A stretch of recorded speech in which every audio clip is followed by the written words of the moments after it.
Anything happens to my boy. Anything bad happens to Gav happens to everyone here. This is my child. I will Tiamat this place.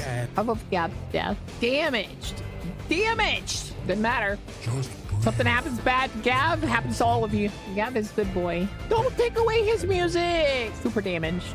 Super damaged.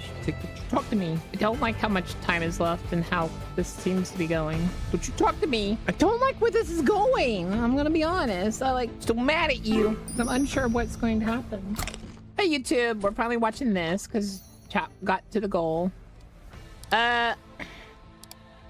Please note, the reason we haven't watched this is I was led to believe it ends badly for Gav. Anything bad happens to Gav happens to everyone here. Kill you all. Anything happens to my boy. I will Tiamat this place. Gav, I'm telling you, I can walk, Shiksa said, hammering her hand into his good shoulder as he ducked beneath the stone archway leading into the guard commander's suite of rooms. The Katachan's blow would have been enough to send any average man reeling, even numbed up on drugs as she was, but the Ogrin barely felt it. Which was good for Shiksa, because if Gav had dropped her, she'd have fallen half a dozen feet to the stone floor. No, you can't, Gav said as he bent his knees and carefully lowered her to the soft mattress. Doc said so, and Trailer said so too. Shiksa was about to say something else when she put a hand to her head and blinked slowly. Oh no, don't like that. Gav put a steadying hand on Shiksa's shoulder. He remembered when he'd woken up alone in the hospital and the room had been all swimmy. It had been scary. He lowered his voice and tried to sound calming. Doesn't matter. Just breathe. Something happens bad to Gav happens to all of you. Shiksa clung onto Gav's wrist with both hands as if she were going to fall over. Cold sweat soaked her red bandana and dribbled from beneath her hairline. Neither of them looked down at her leg, which was tightly wrapped in a cast from the knee down. Shiksa slowly laid back on the bed. She let out a long breath and swallowed. Her throat clicked when she did. Emperor, but I could use a drink, she said. As if Shiksa's words had summoned him, the door to the office next door opened, and Trob came swaggering in. His eyes were shiny, and he walked with a loose, rolling step that Gav recognized. The little man's nose had a bandage across the bridge where it had been broken. It was red at the tip too, and he had on that smile that said he was going to make some small trouble. Gav frowned, but Trob either didn't notice or pretended he didn't notice. Trob, Shiksa said, her voice too loud and her tongue slurring a bit. My shining, dangerous angel, Trob said, bowing so low he stumbled. Shining, dangerous angel. I love that. He steadied himself, coughed, and drew himself up to his full height as he tugged on his field jacket. I come to you in your time of need, summoned by your heart's desire. You have ears that still work, Trob, Grin said, shuffling out of the office and closing the door behind his back. And even if Shiksa had been whispering under her breath, both of you still have your microbeads in. Trob waggled a finger at Grint without turning to look at him. You shush.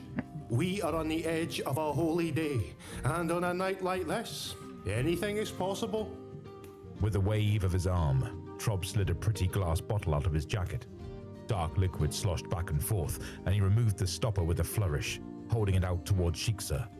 Her nostrils flared, and for a moment, her eyes widened. She tried to sit up, but all she did was flounder before falling back on the pillows. Merry Christmas, chat. Oh, that's the good stuff, the Katachan said. Not that rat piss you usually carry around in your flask. I'll have you know that was squeezed from the finest rats on our ship, Trob said, sticking his nose in the air. He couldn't hide his smile as he opened a drawer on the bedside table and took out several water glasses. But say what you want about the late BDF commander. May the Emperor find him wanting. The bastard had fine taste in Namasek. Don't you think you've had enough? Grint asked, love you, Valley. sighing as he looked over to join them. Even though he'd washed his hands and face, bandages still peeked out from beneath his arms to show where he'd been injured.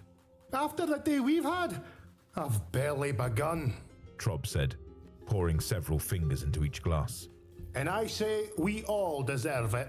You deserve what I tell you that you deserve, Can't keep saying that. Ayla said from the door Gav had come through.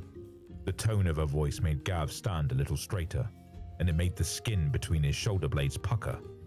The smile disappeared from Sheik's face, and even Trop looked like someone had thrown cold water on him. They'd all heard her use that voice before, but it was rare that she turned it on them. The Inquisitor entered the room with her head high and a deep frown line carved into her forehead.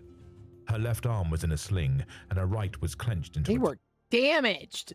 Damaged! Super damaged. They were super damaged. I swear. Good gosh, guys. Not the Ogren being like the one that's like least damaged. tight fist. Her pace was slow and deliberate as she crossed the floor, the sounds of her steps echoing in the empty space. None of her agents moved as she raked her gaze over them. "A complement of serious wounds all around," Traela said, biting off the ends of the words as she spoke. "You rush in without doing proper reconnaissance. You do not communicate your plans to me. You kill a dozen members of the Hive's noble class without explanation. You collapse an entire spire palace and..." Traela unclenched her right hand slowly. She reached up with 2 fingers and squeezed the bridge of her nose, just over the old scar where it had been broken several missions ago. She let out a long, controlled breath and closed her eyes. "And we stopped a cult hoping to unleash an army of demonettes to run rampant through the city," Trop said, tentatively. "Your actions were thoughtless, reckless, and you put the entire Hive in danger," Traela said. "Inquisitor, if I may," Grint tried to say.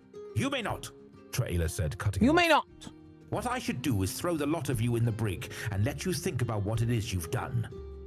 But Traela, Gav said, swallowing. "What, Gav?" the Inquisitor asked. it's gonna be Sanguinala soon. He said. Could we listen to the songs first? Before we, you know? For a moment, none of them spoke. Trop cut his eyes to Sheiksa. Sheiksa looked at Gav, seeing the worry seamed on his face. Don't take away his music! Gav sniffed and wiped at his nose, looking at Traela. The Inquisitor held the Ogren's gaze for a moment, then closed her eyes. She sighed, and all the steel went out of her spine. When she opened her eyes again, they were the same grey they had been before, but they were Traela's eyes, not the Inquisitor's eyes, as Gav thought of them. "I should discipline the lot of you," Traela said, tilting her head to address the others. "But as Gav has pointed out, we are on the eve of Sanguinala, a time of forgiveness, of gift-giving, and of reflecting on what it is that truly matters." Traela stepped closer. Exactly, guys. Time of forgiveness, happiness, and gift giving.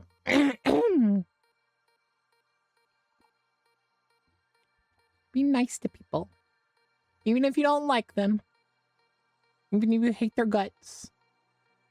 This is a time where you be nice. And you try to accept things that are different. And plucked up one of the glasses My Trop had request poured. was. She held it up to the light, admiring the way the beams cut through the golden liquid. Her agents remained still as stone, only their eyes following Traela. She lowered the glass and regarded them all once more. "Tonight will be a reprieve from your punishments," Traela said. "We will have words tomorrow, when my head is cooler, and we have more distance from this messy exercise of our authority. Consider yourselves extremely fortunate that your gamble paid off, and that the people you suspected of being cultists were, in fact, all members of this heretical circle." "Inquisitor, I think I speak for all of us when I say..." Trop started, but Traela pointed at him with her glass. "Your gift to me tonight, Trop, is not to speak until after the morning hymn of the angel's dedication upon the morrow." It's like, don't you talk to me. Don't you talk to me. Still mad at you.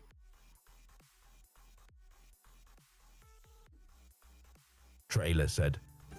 Trop's mouth dropped open, and for a moment, he looked like he was going to say something. Then he put his hand over his mouth and crossed his heart. Sheiksa giggled, something she never did, before falling back on the pillow again. The Katachan managed to roll her head towards Grint, giving him a shy, though very sloppy smile. "Grint, what's he thinking?" Sheiksa asked. "You don't want to know." Grint said. Sheiksa's giggles gave way to guffaws at that. Trop grinned, showing all of his teeth and closing one eye in an exaggerated drunken wink. Grint chuckled, shaking his head. Traela's lips twitched at the corners, trying not to give in to the laughter in her eyes. Gav smiled, because he felt like everyone was all right again. "All right, the lot of you, take a glass," Traela said. "I'm not going to drink my way through Angel's Eve on my own." Everyone took a glass, except for Gav. Trob just handed him the mostly empty bottle of Amasec, since it was the only container he could comfortably hold. Traela raised her glass to them in a silent toast. The others saluted her with their glasses as best they could. They all drank, savoring the burning brew as it went down. Gav made a face, and that set Shiksa off again. Trop managed to catch her glass as it slid out of her fingers, nearly overbalancing himself. Traela sighed and shook her head as she crossed the room to a bookcase. She selected a leather-bound volume and settled into the plush, high-backed chair near the roaring fireplace. Grint, Gav asked. do you think you could help me with one more card? Grint turned in Gav's direction and offered a smile. It was a tired smile, but a genuine one all the same. I could do that, Gav. He said nodding. But just one, I think. Gav nodded and set the empty bottle of Amasec down on a side table. He crossed the room to where he'd left his rucksack and slid it open. Carefully, he took out the large folded sheets of cardstock Trob had acquired for him, along with a huge half-blunt pencil. Materials in hand, he carefully lowered himself to the floor, laying on his belly and spreading the paper out in front of him. He took his pencil firmly in hand and looked over at Grint, who had claimed a chair for himself. All right, Gav, Grint said, leaning back and closing his blind eyes.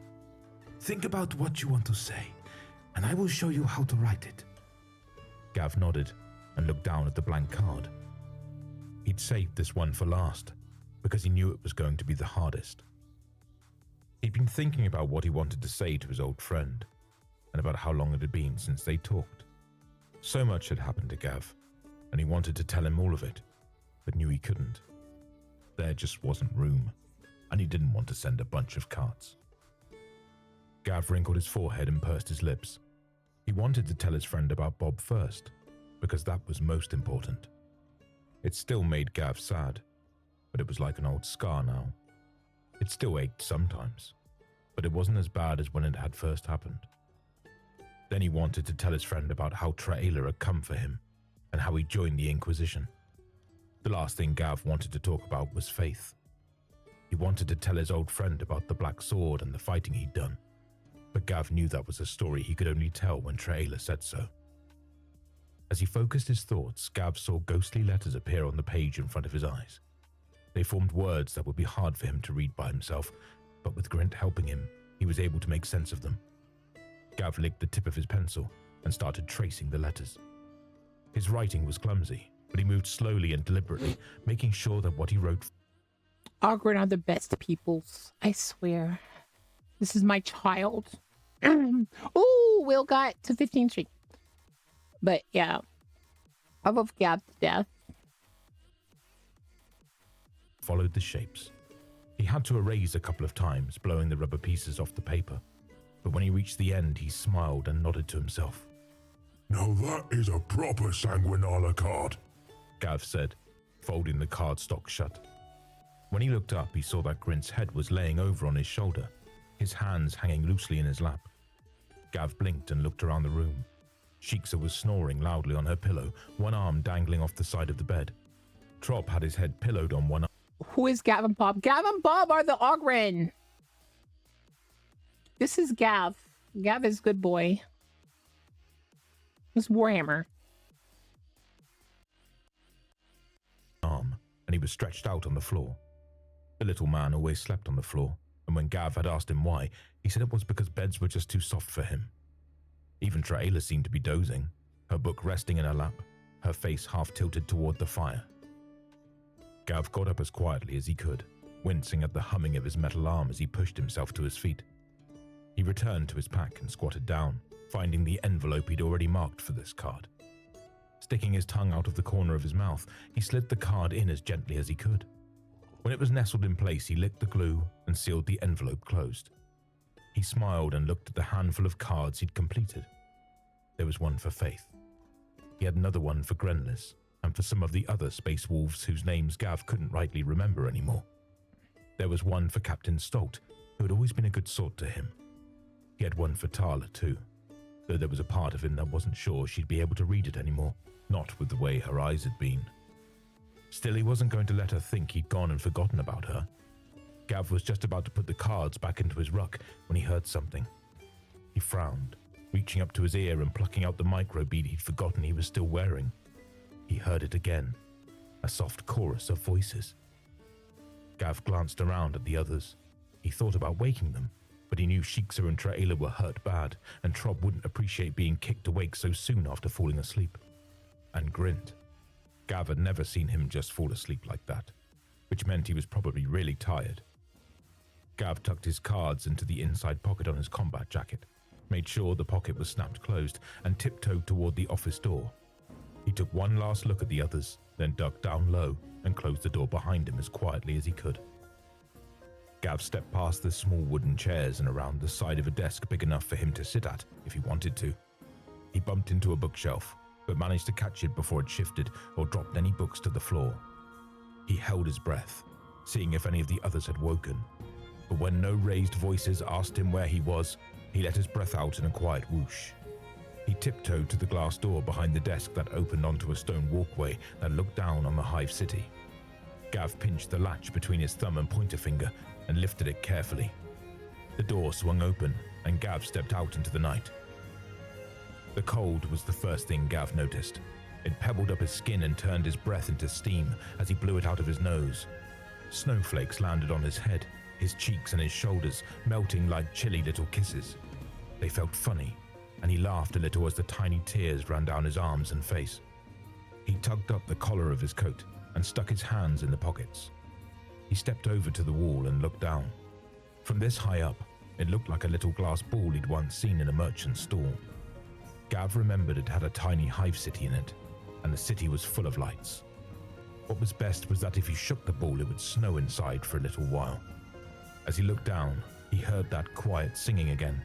It poured through every alleyway and leapt from every vox box until it filled the whole city.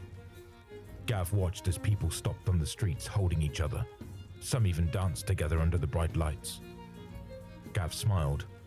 Somebody had told him one time that song was written by one of the great angel's sons, that he'd loved his father so much he couldn't put it into words, so he had to put it into music.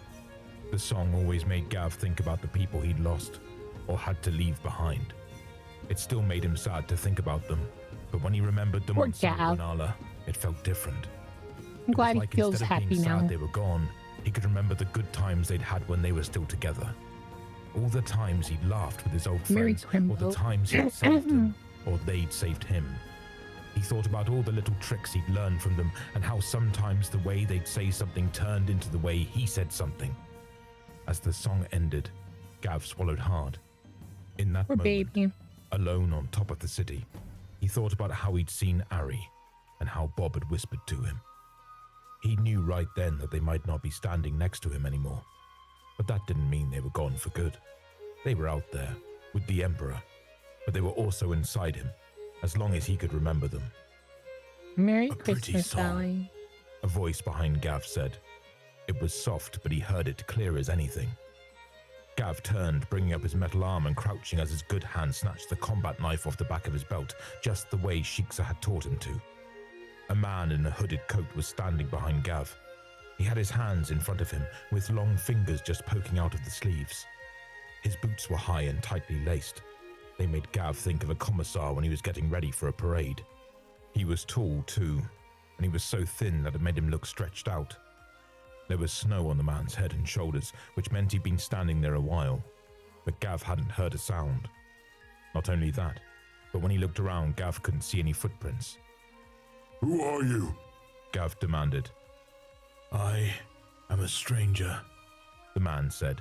Stranger. He held up both hands, showing first his open palms and then the back of his hands. He was wearing gloves and they shimmered in the air. It reminded Gav of a fish he'd seen one time. Even though it was grey in the water, when he plucked it out of the water, it had looked like a rainbow in the light. The stranger reached up and brushed the snow off his head and shoulders, as if he'd just noticed it was there. It made Gav want to smile, but he didn't. But as it happens, I am also one who owes you my thanks. You're welcome. Gav said, not lowering his knife. The stranger laughed at that. It made his shoulders shake and he held his stomach. His laugh was strange. It sounded like it was coming from too many places and like it was in too many voices. Gav gritted his teeth and narrowed his eyes. The stranger stopped laughing as suddenly as he'd started, standing up straight again. My apologies, Gav Smith, but you caught me off guard, the stranger said. But mere words are not enough. Today is a fortuitous day, and because of this I have been sent to fetch you to meet someone very important. Gav's frown deepened. He puzzled over the stranger's words until he chewed most of the meaning out of them. He cut his eyes away from the stranger for just a moment, making sure no one was sneaking up on him. When he looked back, the stranger was gone. Gav looked left, then right, pivoting to make sure he was protecting his weak spots. A snowball crashed down at his feet and he looked up. The stranger was standing on the roof like a gargoyle, looking down at Gav. It must have been 24 feet or more straight up in the air. The stranger bowed low, perched on his tiptoes like some kind of bird. He should have fallen off the roof, but he didn't. And what if I don't want to go? Gav asked, standing up out of his crouch and shifting his grip on his knife. That is your choice, the stranger said, pulling himself back to his full height. Gav felt the skin on the back of his neck prickle. He didn't know who the stranger was, but he moved like he didn't have bones, and it made Gav uncomfortable to watch. And despite being further away, it was like his voice was still right in front of Gav's face. But if you do not come, then you will never know. Gav was about to tell the stranger where he could shove it, and maybe throw him off the high walkway for good measure, when he stopped himself. Gav remembered how mad Traila had been at them earlier because they hadn't thought before they acted. They hadn't been careful. Gav hadn't really thought about it until right then. But what if some of those people hadn't been bad? What if they hadn't been talking to demons? It had turned out they were, which was lucky, but what if they guessed wrong? Gav realized he didn't know anything about this stranger, or about who the important person he wanted to introduce him to might be. That person might be part of the group who were talking to the demons but who got away. He might be somebody who wanted to say thank you, but who couldn't do it where other people could see. Gav realized with a shock that it might even be another Inquisitor. Sometimes they played silly games like this. But the point was, Gav didn't know, and he could only see one way to find out for sure. All right then, Gav said. He carefully put his knife back into its sheath and folded his arms as he looked up at the stranger. Where are we going? The stranger didn't answer. He leapt off the roof, turning a pretty tumble before his boots landed on the high rockcrete wall around the high walkway. He never stopped moving, leaping from walls, sliding down railings and spinning round light posts before launching himself again. When he moved, Gav saw that shimmer again. It followed the stranger like a comet tail, all twisting colors that made him stand out in the darkness. There was a sound too, and one Gav hadn't heard before, a tinkle of several tiny bells. Gav started walking, but as he did, he took his microbead out of his vest pocket and put it back in his ear. He didn't open a channel, but he pressed the button to make sure it was on and ready to send messages to the others. Traila had also been mad that they hadn't been in contact with her, so Gav made sure that, if there was something she needed to know, he could tell her right away. Gav followed the stranger as best he could. He clambered down ladders that weren't made for Ogrins, bending at least a few of them out of shape. Oh no. He bent them. He ran down open boulevards and squeezed himself through alleyways as he tried to keep up. He slipped and fell on the snow once or twice, but he always got up and kept running after the stranger's flickering lights and his broken laugh.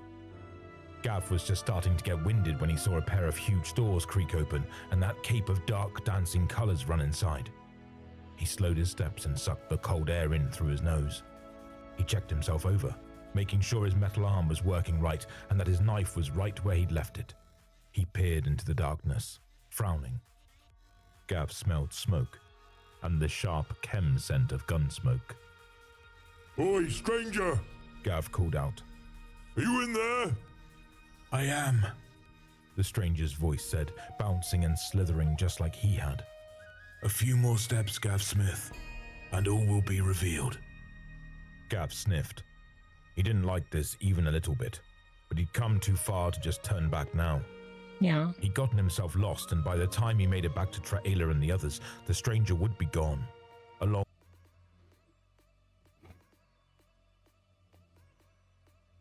I don't like how much time is left and how this seems to be going. with whoever else was in there waiting. So Gav put his good hand on his knife, held his metal arm in front of him like a shield, and shoved his way into the darkness. The door rebounded at his back, slamming itself closed again. He counted 1, 2, 3 steps, and stopped. All right, I'm here. Gav said, eyes widening as he tried to see. Show yourself. As you wish, a new voice said. A light bloomed in the darkness. It was a bright blue light, but for some reason it didn't hurt Gav's eyes when he looked at it. It pushed back the darkness, revealing a room that had once been filled with fine things. There were heavy carpets on the floor, as well as fur rugs, and the stone was fancy and polished. There had been chairs made of actual wood and a big fireplace along one wall. But all of it had been smashed to pieces by bullets and grenades, charred by mind fire, and turned to slag by a melter in some places. There weren't any bodies now, but Gav could still see the dark stains where there had been blood left on the ground. He could also see the fragments of the silver symbols that had been set in the stone. That had been where the demons were going to come through, but he and Shiksa had smashed it, and when they had, it had blown up. It had hurt her worse than him, though, and that was when he picked her up and run with her. A man stood on the other side of the room from Gav. He was tall like the stranger, but not so thin. He was dressed in long, flowing robes and a fancy armored breastplate. He held a staff that was even taller than he was, and it looked like it was made from bone. It was carved all over, and at the tip it held a jewel that looked like it was full of starlight. That jewel was where the light was coming from. Gav narrowed his eyes. He couldn't read the symbols on the man's robes or the ones on his armor, but he'd seen them before. When he saw the man's 2 dark eyes and his pointed ears, Gav's nostrils flared and his jaw clenched. Eldar, He said, the word almost a growl. I ask for peace, Gav Smith, the Eldar with the staff said, holding up his other hand to show it was empty. My name is Alandresh Vathiel, and I am a Farseer of Craftworld Uthway. I have come a very long way to speak with you, and to see you in person. me? Gav asked. He was surprised, but not enough to let his guard down. Why's that? I ain't seen Eldar since before Bob was killed. What you want? To meet you, Gav Smith, the Eldar said. The Farseer was staring at Gav as if he wasn't looking at him, but rather into him. The Eldar shook his head slowly, but never took his unblinking eyes off Gav. You are very special. I don't think you or the Inquisitor you serve quite understand just how special you are. Special? Gav asked, his forehead wrinkling up the same way Traela's did when she was thinking. He glanced away from the Farseer, searching the shadows of the room. Nothing moved. Special how? And where did the stranger go? If they do not wish to be seen, they will not be seen, the Eldar said. His mouth puckered up when he said it, though, and Gav thought the Farseer was going to spit. He didn't, but he took another breath and cleared his throat along with his face before he spoke again. As for you, Gav Smith, you have accomplished something very few people have. You have done battle with the forces of She Who Thirsts, and lived to tell of it. Not only that, but you have been a thorn in their side for years now. And you have not only survived, but you have remained unmarked and uncorrupted. Gav frowned harder. His head was starting to hurt. He didn't know who this thirsty woman the Eldar was talking about was, and he was starting to feel like maybe coming here wasn't such a clever idea after all. Maybe he was just wasting time, or the Eldar was trying to distract him. Gav was about to take a step forward when he heard a laugh in the darkness. When he turned toward it, the stranger was leaning against the fireplace. Gav hadn't heard him move, and there was nothing for him to hide behind, but he was there all the same. You're confusing him, Wandering Eye, the stranger said. His head shifted beneath the hood, and Gav felt more than saw the stranger's eyes on him. You have fought the servants of Silent Thresh, who your kind call Slanesh. Gav's eyes widened. He'd heard that name. He remembered the chanting he and the others had interrupted in this room half a day ago, and how it sounded familiar somehow. He realized all at once it was the same chanting that he'd heard on the mountaintop when he'd held the black sword and heard the Emperor's voice telling him to fight. He remembered the demon with 4 arms and its hissing voice that made his head hurt. Gav remembered how it hurt Tala and how it had screamed when he'd blown it up with that grenade. Gav turned back to the Farseer, and the Eldar was already looking at him. Its name was Akfuth last, and your fates have been tied together, the Farseer said. You sent it back to the Immaterium, and for that, it has marked you as its enemy. Stop, Gav said, taking his hand off his knife and holding it out toward the Eldar. Gav put his palm on his own forehead and squeezed for a moment, the pressure of his fingers making little lights go off behind his eyes. He flexed his metal hand, feeling the ache in his joint of where his old wound had been before Traela had him fitted for his new arm. that demon is dead. I killed it myself. It cost me an arm, but I did it. Demons are not so easily slain, Gav Smith, the Farseer said. You can destroy their body and banish them back to the world of spirit, but they can be reborn into this world over and over again unless something destroys that spirit permanently. The Farseer's voice was soft and kind. Gav had never heard an Eldar speak that way before. Gav put his hand down and looked at the Eldar. The Farseer had a look on his face Gav had seen Traela wear. It was a look she had when she was sad, but when she had to tell a truth she didn't like any more than the people hearing it did. Gav tried to reach for that old anger he'd felt for Eldar, but that had only really been there when they'd had on their helmets and they were shooting at him and his friends. Here, looking one in the eye was different. His brain caught hold of what the Eldar had said and it wouldn't let go. How do you do that? Gav asked. The Eldar blinked. How do you destroy one of the greater creations of She Who Thirsts? The Farseer asked. A keeper of secrets. Yeah. Gav said. How? The Farseer shook his head slowly. His mouth opened slightly, as if somebody had hit him. He looked toward the stranger. The stranger shrugged his shoulders, raising them high before dropping them. It was like he was on stage, and he wanted to be sure everyone saw him do it. He is brave, the stranger said, shaking his head and making that ringing, jingling sound. Hi, again. Archive. One reason their puppet likely has a taste for him. There are ways, the Farseer said, turning back toward Gav. But one of the best things you can do is to keep the demon trapped on the other side, to make sure no one opens the door and lets it back into our world. The Farseer thumped the ground with his staff, drawing Gav's attention to the shattered circle once more. Gav stared down at the floor and remembered how it had been glowing, how it felt like the chant had almost been done when he and the others had started shooting. He remembered how hard Grint had to push with his mind to keep the door shut while he and Shiksa broke the circle. Gav frowned, hunkering down and staring at the smashed bit of floor. It was right there. Gav said. Almost ready to come through here. Just as when you took up the champion sword and fought for your emperor, the Eldar said. Gav's head whipped up at that, and he bared his teeth. How do you know about that? Gav snarled. Nobody's supposed to know about that. That is what a Farseer does, Gav Smith, the Eldar said, once more making a calming gesture with his hand. We see the threads of fate that connect all things, and we can see how even the smallest actions can affect the destiny of entire worlds.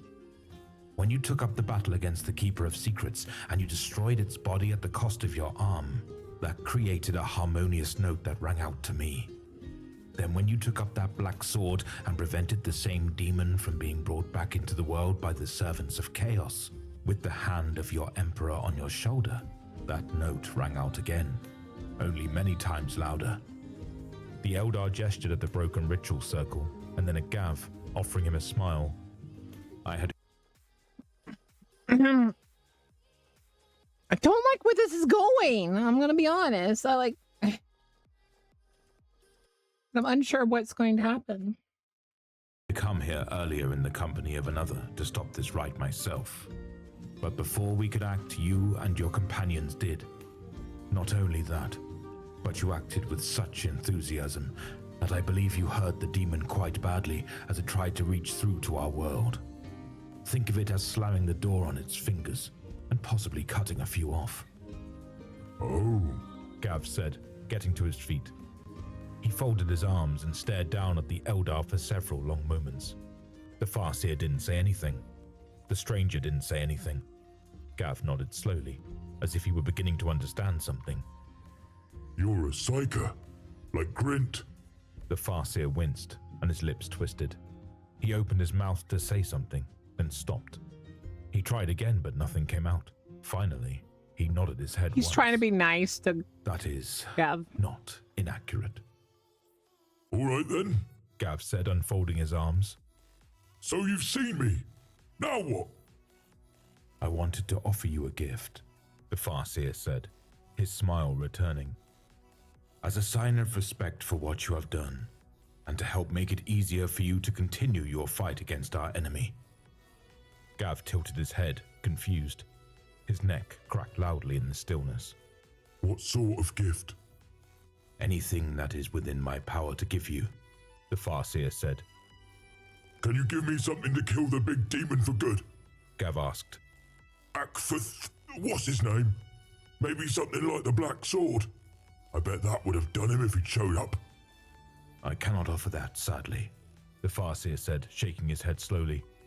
There are few such weapons in this galaxy capable of slaying a demon permanently, and that is not in my power to give you. Oh, all right then. Gav said. He pursed his lips, thinking. He rubbed his chin with his good hand. The Farseer waited. The stranger waited. Gav's brow wrinkled, then his face cleared, and he smiled. Actually, there is something. Gav carefully reached into his jacket and snapped open a pocket. He drew out his small stack of Sanguinala cards and held them out toward the Farseer. The Eldar released his grip on his staff, which stood perfectly still where he left it, and took the oversized envelopes in both hands. He was frowning, but it looked more confused than angry to Gav's eyes. What are these? The Farseer asked. They're my Sanguinala cards. Gav said, beaming slightly. I wrote them myself with Grint's help. I was wondering if you could get them to the people they're supposed to go to. You wish me to deliver these on your behalf? The Farseer said, speaking slowly. Gav gave him time to work through it. He figured that Eldar didn't have Sanguinala or send each other cards. He'd have to remember to send the Farseer one next year. He seemed like a Oh, good he sort, wants us in so the far at least. Farseer one next year too. Gav said, his smile getting a little Oh my wider. god. I figured that if you could see all that I'd done, then maybe you could see where my friends are going to be so their cards don't get lost. The Eldar was about to say something when his fingers brushed the card meant for Tala.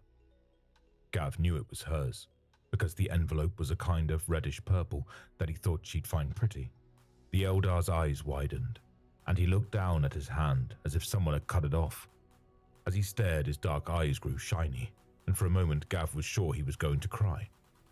The Farseer shook his head slowly, I just just once, finished Old Peace. making the ends of his hair shush against his robes. Gav watched as he touched the dark red one, the one he'd got for Faith, and he saw the Eldar's nostrils flare and a smile touch the corners of his mouth. His hand brushed the grey envelope Gav was going to send to Grenlis, and he blinked in surprise. The Farseer spread the envelopes out in his hand like he was playing a game with two large cards, staring at them like he was trying to understand how they fit together. Then he stacked them neatly, put them under one arm, and reclaimed his staff. Very well, Gav Smith. The Farseer said, inclining his head slightly. Oh, If that is what you wish, then it shall be done. he's like Santa. Thanks. Gav said, He giving did the meet Eldar a Santa, smile. guys. Gav didn't want to salute him. That was something you were only supposed to do to commissars and other officers. So he tried to imitate the same movement the Farseer had made. The Farseer said nothing, but he turned and walked into the shadows. Gav turned to look at where the stranger had been standing, but he was gone. That was when he heard a bell. The stranger was right behind him. Oh, you're still here. Gav said, turning around to face the stranger. He felt the hackles go up on the back of his neck and the muscles between his shoulder blades tighten. There was something different about the stranger now, something dangerous. Gav reached back to check his knife, but brushing his fingers against the hilt didn't reassure him the way it usually did. What do you want?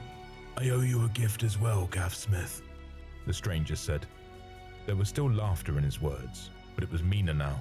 A low, hard chuckle that sounded almost like a warning growl. You have given me great mirth this night, and that is a rare thing in this dark time. More than that, though, you have spoken with me when most others would not. For these reasons, and for my own, I wish to give you something I have rarely bestowed onto anyone. Before Gav could say anything, the stranger reached up with both hands and pushed back his hood. A face slid out of the shadows. It was a white face with a strong chin, sealed lips and empty black eyes. Twin horns curled up from the forehead, and it took Gav a moment to realize it was a mask and not the stranger's real face. A pair of small silver bells dangled from the horns, tied on with red and purple string that had been tightly braided together. The stranger reached up and carefully slid one of those strings off his horn until the bell dangled between his fingers. Take this, my friend, the stranger said. He grasped the wrist on Gav's good arm and turned it so his palm faced upward. He placed the bell in Gav's hand and closed his fingers around it. Listen closely. A day will come when you will have need of me. You will know that day. Keep that bell in your pocket and don't forget about it. You need only ring that bell and say my name. When you do, I will find you and I will help you. The stranger's touch was gentle, but it made Gav's skin crawl all the same. There were tiny claws at the end of his fingers, and Gav could tell there was more strength in him than he thought. The bell was strangely warm though, and as Gav held it he swore he felt it wriggle. It was like it was excited, and it wanted to bounce in his grip. Gav shook his head once and looked at the stranger. Part of him said to refuse and to make him take the bell back. But another part of him, the part that listened when Traela talked, said that he should wait, that he should see what the others had to say first. I don't even know your name, Gav said. Then come closer and let me tell you a secret, the stranger said. Gav bent down and the stranger cupped a hand near his ear. When he spoke, Gav didn't hear the words. Instead, he heard the meaning. He heard the sound of a dancer whose steps dragged across a razor-thin blade. He heard the sound of a deep fall in the hungry space beneath it. He heard the sound of a rumbling stomach that could never be satisfied, and of she who thirsts, reaching for his soul. And he heard laughter. It was a laugh full of joy and hate, and it was a laugh that bled but never stopped dancing. Gav blinked, and when he looked around, the stranger was gone, as if he'd never been there at all. He reached up to rub his eyes, and that was when he felt it. Gav opened his hand, and there was the bell, sitting right in the middle of his palm, the little ribbon curled around it like a tail. He thought, and he knew, the stranger's name. He could have said it right then if he wanted to. Before he could try, though, a voice hissed in his ear. Gav, Grint said. Gav, where are you? Grint? Gav asked, looking around before he remembered he'd put his microbead back in. Gav, where are you? Grint repeated. It's nearly dawn. Gav glanced toward the door he'd come through, and he saw warm red light peeking through the gaps. He walked over and shoved the door open. Morning light spilled over him, and his breath fogged in the chilly air. Birds flew. So wait. Huh. Up, startled by the door, and Gav smiled at them. Just as they'd flown out of sight, he heard another song start playing on the city's vox boxes.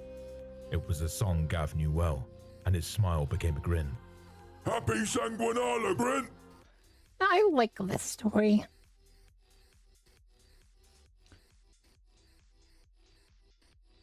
I don't know how to feel about it, though.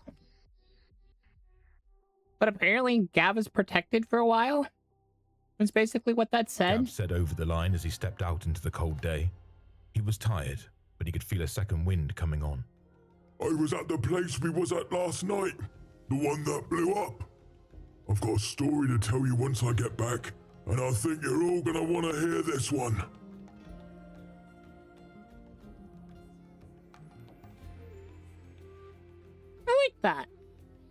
That was pretty. I didn't have much to say about it in the in terms of like pausing and like talking about it. It was all very interesting and stuff. But I liked it. I enjoyed it. It was very good. I'd say I'm winning, I think. Obviously I love GAV. Oh, that was a Harlequin? That's pretty cool. He made friends with a Harlequin and a Farseer, all just by just being GAV. We all love GAV. GAV is good boy. GAV is the best boy. Makes me happy that stories like this can happen, even with all the like darkness around them. But anyways, that was Gavin Bob, the laughter of the thirsty god. Oh, and by the way, guys, the 1st of December we'll start the wonderful subathon, donathon, chaos will envelop the world in December.